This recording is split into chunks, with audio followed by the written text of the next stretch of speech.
panguva ino zvikanaka zvazvipa mawarning. Means if VP Kosano Chiwenga is being harmed, kana akangoatakiwa, kana any harm ikangoitika kuna general, zvikanaka zvese zvofana kuva held accountable and they must be arrested instantly. Ndizarapira mashoko anoonekwa kunzi ma-lieutenants nema-generals atsamwa panguva ine calling for Chiwenga CCVT, panguva ine vachiti ma-attacks ari kuita nezvikanaka on VP Kosano Chiwenga, panguva ine havasi kuwada and they are calling them down vachiti hatisi kuda zvakadaro. General Chiwenga is the vice president, he must not be ill-treated. Sarapira mashoko anoda toko panguva ine ndobva subscribe or like on the bell icon. Adi 2030 anobuda nyora achiti Uganda must stop their plots against VP Chiwenga. We see your movements day and night.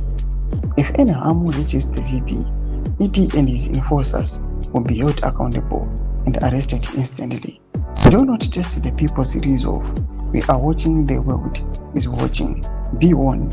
Do mashukani yachu piwa Uganda. My warnings are good to Koreans. If VP Kosano Chiwenga is being touched, akango atakiwa chete, you know what will happen. We are going to call you accountable for the attack here generally, and we are going to arrest you. Normal developments are report them off for any more to leave them so page for each. Subscribe or like, chat on the bell icon.